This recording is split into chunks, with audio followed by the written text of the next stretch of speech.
Today we're going to be installing a Jimmi Jammer on a 2003 Ford F-350. These are the tools you're going to need. One 12mm deep socket. You also need a couple of other small sockets, so having a kit will definitely do good. I prefer this one from Husky. Flat blade screwdriver. A pair of pliers. The Jimmi Jammer itself. And its hose clamp. If you want, while you have the handle off, you can lube the locks as well, and just use an oil of your choice. Okay, first thing we're going to need to do is remove the door card. To start, we will work our screwdriver in here. There's a clip at the very front of it that will pop off. Just lifts up.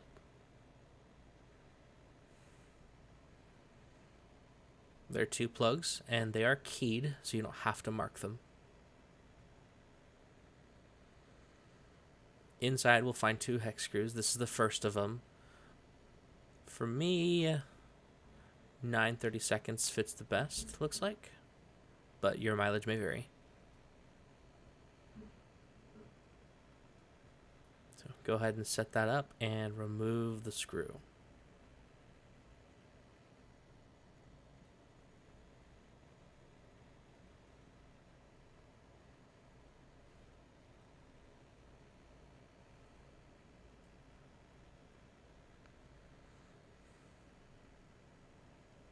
If you have a magnetic nut driver, this would be a perfect time to pull it out.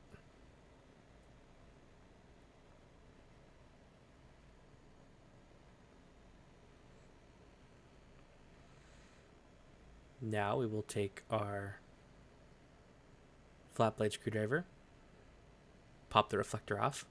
You just tab in the side here. Super easy. And there's our second one.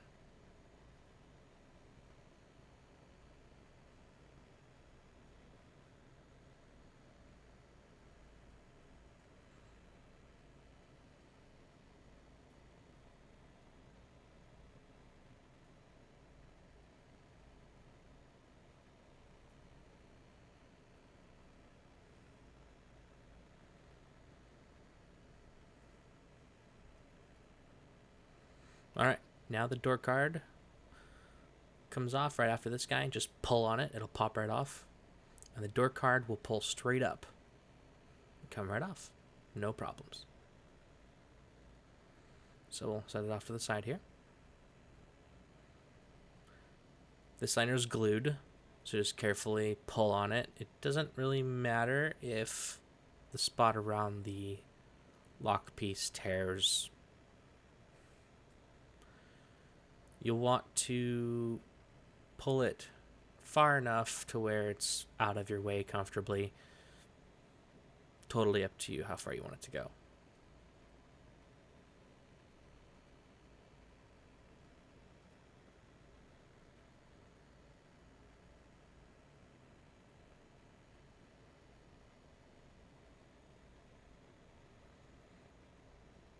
And mine, this one's having a little trouble, so we'll go ahead and just pop it off. Kind of fold it a little bit to make sure it's mostly out of our way.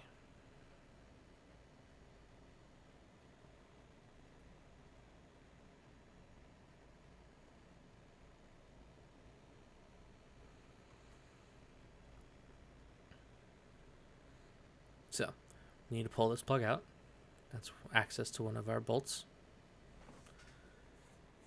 So now we'll need our 12mm deep socket. If you have a 12mm magnetic nut driver, this will also work fine.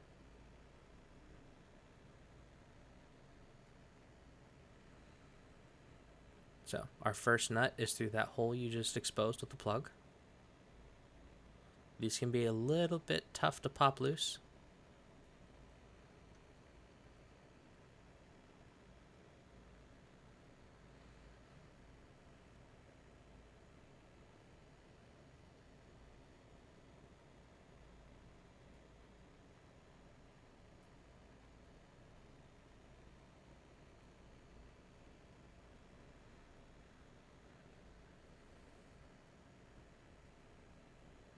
And since my socket doesn't have a magnet, it fell down. But luckily this door is easy to reach into, so if you drop something, don't be too concerned. So now we're going to need to switch to our 10mm socket because we have a brace that runs up the door and it blocks the second nut.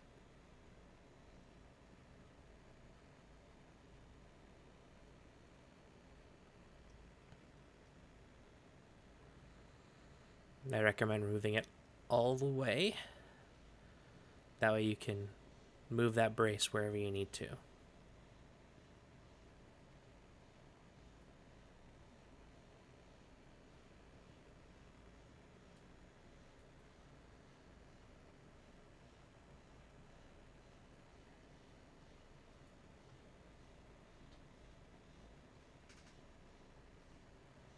Okay, now we'll reattach our 12mm. Take this brace, and on your truck it's probably black, so it's a little hard to see. You can take it and just pull it out of the way now. And directly behind it, as you can see right there, is our nut.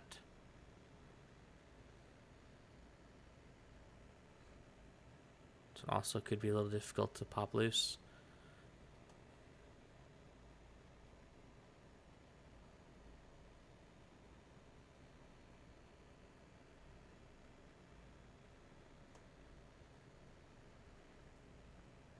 Alright, now your handle should be completely disconnected from the door. So grab your pliers, walk around to the other side. You'll be able to pop it right off. You'll see two rods connected to it. One that's hooked to a large plastic clip and the other that's into metal that has a plastic sleeve. So the one that's hooked to the clip you'll want to take off first. It's okay if you bend it a little bit to get it loose.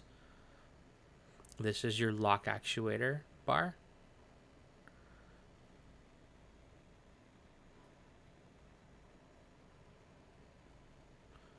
Once you get it loose, you're good there. Kind of set it out of your way. If it drops, you will have to fight it a little bit, so try not to let it slide down. Then your second one, just kind of work it because it is more of an S shape. So you just work it down and slide it right off, and there you go. You have it popped off. So for those of you who aren't lubricating your lock, I'll put a timestamp. I'll put a chapter timestamp in so you can skip this part. For the rest of you guys, we are going to go ahead and take the lock cylinder out and lube it up. So take your pliers again. The metal piece surrounding it, just kind of loosen it a little bit, and if you can grab the top of it, it just pulls right off. That whole cylinder will slide right out. So I like to take the key, turn it a little bit. You can tell in mine, it's the lock lube that's in there is pretty old. This is an 03 after all. So we'll go ahead and take some of our mystery oil, and I like to put some of the in the tumblers first.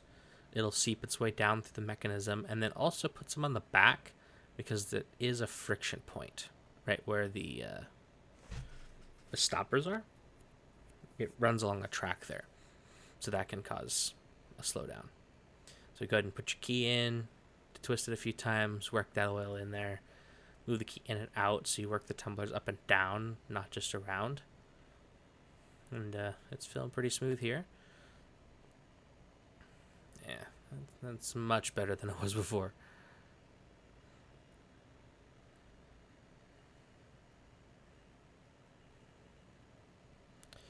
Alright. I think we're good. So, when you go ahead and put this back in, it is keyed.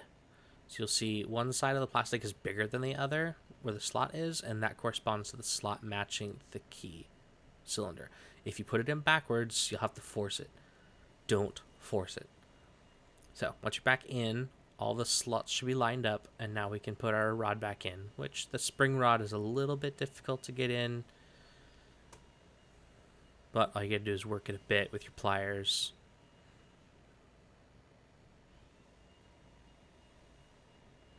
There's no real right way to do this, as long as when you're done, the metal is going through the slots on both sides.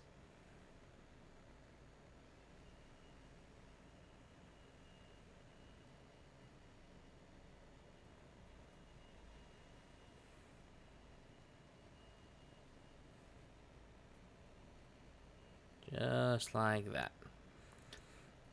If you've done it right, then your lock cylinder will be stuck in there, won't be able to come back out. And now we are ready to reinstall this door lock.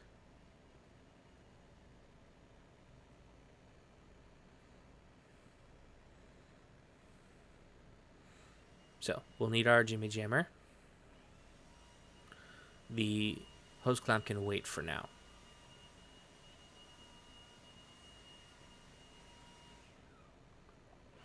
So take your S-shaped metal rod, and we're going to push it back into there. We're not going to connect the second rod yet.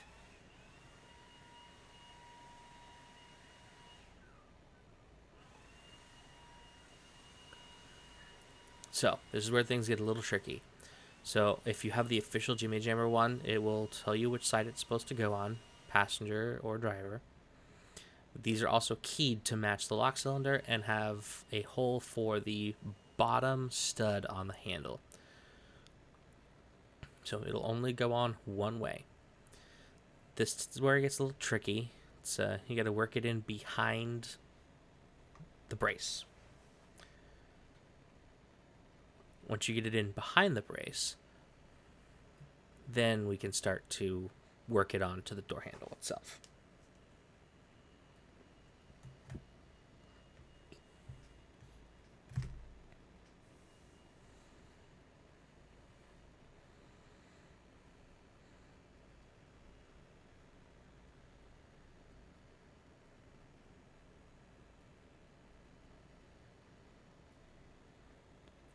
This is where your patience will come in handy. You'll have to work the door handle and the Jimmi Jammer at the same time. Just don't lose your patience. Take your time, do it right.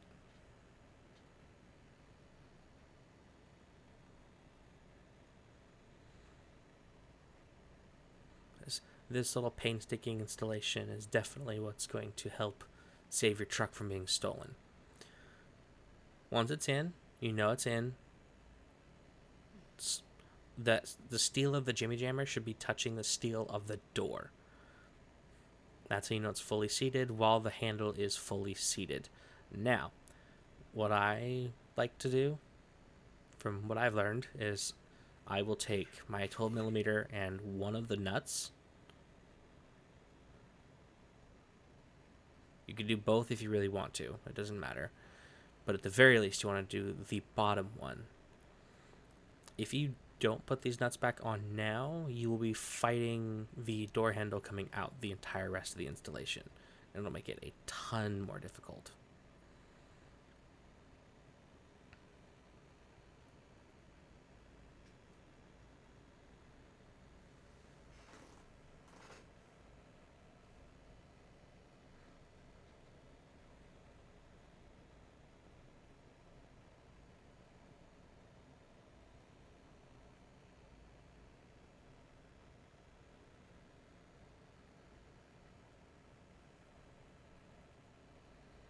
Alright. And since we're down here, we'll go ahead and put on the other one.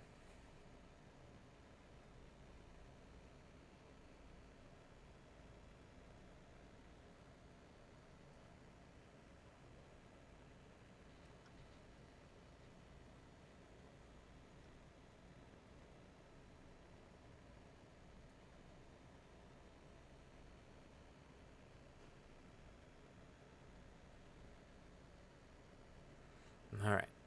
Now your door handle is fully seated in the door. So it should be pushed all the way in, and it's not going to come back out. That way, while we work on the second half of the installation, you're not fighting the door. And since we're here, we'll go ahead and pop the plug back in where it's supposed to be. So, now is the tricky part. You need our flathead screwdriver.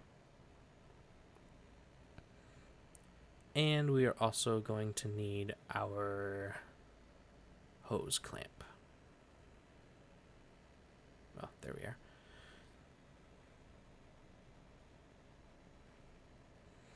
So this is going to be a two-handed operation, so sorry if it's a little bit difficult to see. What we're going to do is that piece slips over the plastic lock sleeve.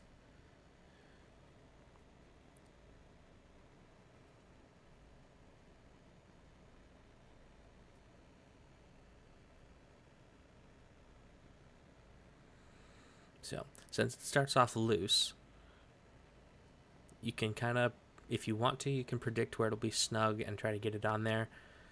I find it easier with this era of door. You can get both hands in. So you get your screwdriver behind the brace. Then all you got to do is get to the hose clamp, hold it with one hand while you start screwing with the other.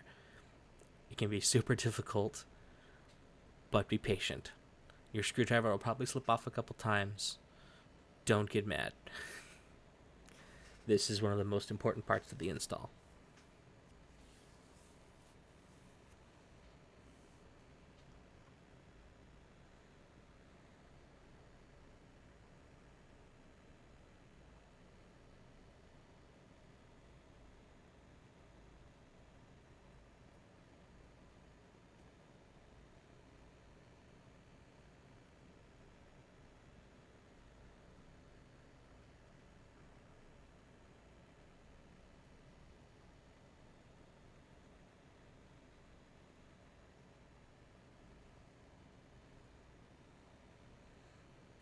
All right. Once you're satisfied with how snug it is, let's say right about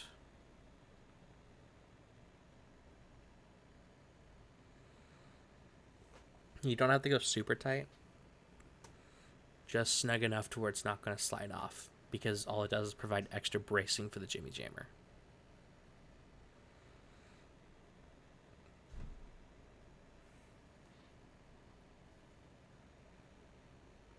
Okay, that's good enough for us.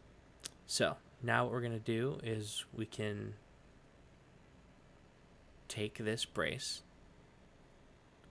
after we get our lock actuator in. We go ahead and put the lock actuator in first, which I let it accidentally slip down its holder, so you'll kind of have to, if that happens, you'll have to work it back up into place before it'll pop back into the clip, which is a little tricky when you can't really see what's going on.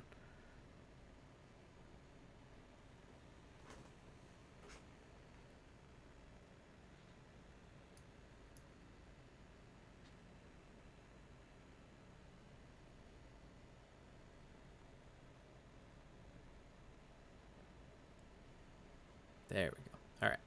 So that'll just pop back into place.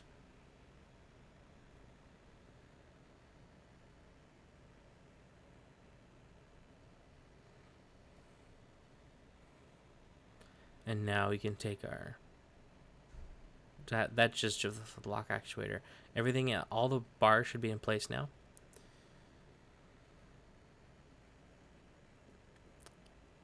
Now we can take the brace, line it back up with our hole.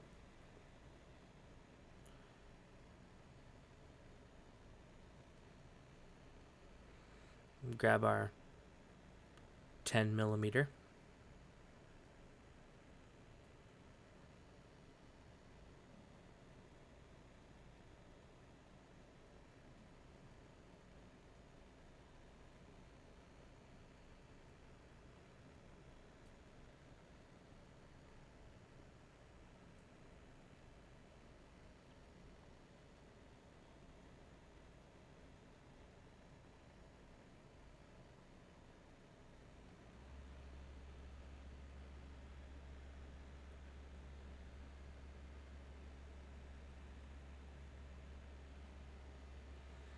All right.